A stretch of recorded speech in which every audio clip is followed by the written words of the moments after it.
Welcome back to the Crochet Crowdsource. My friends over at yarnspirations.com got a concept for you that I think is really quite fun, and in fact I was quite addicted to the concept because 50% of this is planned and the other 50% is completely random. So it really makes it a really fun pattern to be able to do. So this is just half double crochet on the back loop only, and when you do that, what happens with this particular concept is that one side of the afghan you can see this color arrangement where the other side, the other colors are more dominant in it. So you see that the red is here and it's dominant here, but it's kind of hidden here. So it really makes a really fun little concept in order to play. So this is actually an existing pattern on yarnspirations.com called the long stripes crochet scarf, but it's using yarn that's been discontinued.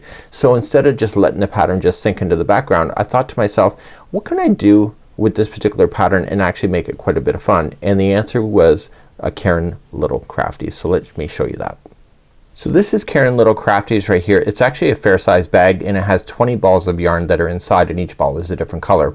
So it's a nice size ball that is in each, and it's a level 4 yarn. So I was thinking, on my point of view, how do I put those together in order for it to make sense? So what I decided to do is that I used the pattern called the long stripes throw here. This was using Caron and Pantone. But if you remember Caron and Pantone, it was all about color choicing and how things are going together. So it shows you how they did it here. And I thought, okay, well what if I don't want to do it in this kind of sequence? What if I want something else? So Daniel came up with the concept of using the color wheel in order to make sense of this. So I started off the project and I started off with the color gold. So I reached in, that was my first color. So I told Daniel, can you put these balls in colors in an order that makes sense, and I want to use 17 colors because that's what's in the original pattern. And he says, you know what, maybe you should be looking at the color wheel to be able to make your next choice. So let me show you, and this is part of the challenge. And before I go on, this is downloadable on the crochetcrowd.com if you want to use this and print it out for yourself, or just look on a screen to make your choices. So I told you I started off with gold, and he goes, what I wanted to do is look at the color gold and go directly opposite to each other. So the complementary color is directly opposite to the wheel. So he said if you just follow it, your next color should be in the blue family. So I picked up the other color of blue, but you can see that there's other tinges of blue. So the tinge of blue is gonna be a decision that you'll need to make. So even though the gold was a random choice, the blue was not. It was actually just going across the wheel. So he says all you just need to do in your next color after the blue is done, reach into the bag, pick out something fun, and therefore that's your next color. So I reached in the bag and I picked out this kind of like a purplish tone, and he goes, and look at the wheel and find that tone here as close as you can get it, and it's roughly about here, and he says your next color is directly opposite, so it's a green. So you can see that the green and the blue and all of these other colors that are in between are all strategy, and the ones in between are completely random, which actually was really quite fun to be able to do, to be quite honest with you. So some of these, like you'll see that the tones are, you just gotta think about how they're going in between the wheels, because you're not gonna exactly get the right color as far as like the exact tinge, but if you can look across the wheel, it's awesome. But what's up with the triangle? That's the challenge too. So you'll notice that this triangle is actually not a pure triangle, so just keep that in mind. So I'm not that great at Adobe Illustrator. But if you look at a pattern or a color, say you want the blue, instead of going directly across to find the complementary that is directly across, then what you can do is that if you look at it from a triangle perspective, the triangle perspective is the contrast color. So if you look up here and go on an angle to like a triangle, then this is a contrast, and then this is also the matching contrast. So you can look in two ways. From the blue you can go to the green for the contrast, or you can go to the red.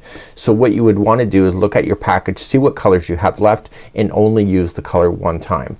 Now this particular design we did not want to change it, and but we have some options for you. So let's talk about that too. So when we're looking at this particular concept, you'll notice that we chained 262, but this size yarn was completely different from the Caron little Crafties. So I switched my hook back down to a 5mm size H crochet hook, and I chained 262.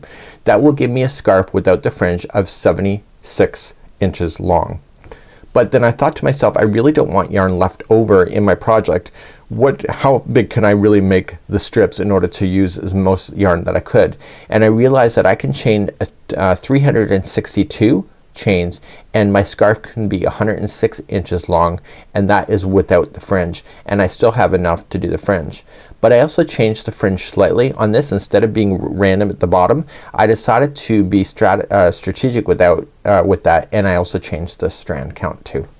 So at the bottom of each row I decided to put 6 strands. It says to do 4, but I did 6 strands that are 20 inches long of the color that matches the particular row. So when you were looking at that, the color will follow through and come on down. Because it has more strands than it should, it will flare out for you, but it will drape ever so beautifully, and then what we can do is we can fringe it. So in this particular video here is that this is the kind of concept, but if you go to the article on this, you will see that how I was able to steam it so that I end up having perfect fringe that look like this as well.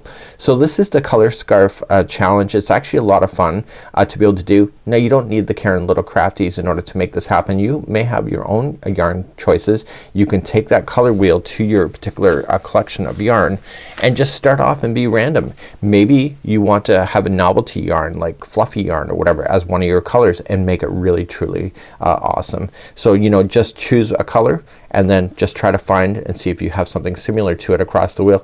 And you know, I would consider that it doesn't have to be exactly across the wheel. It could be a section like a pie shape as well.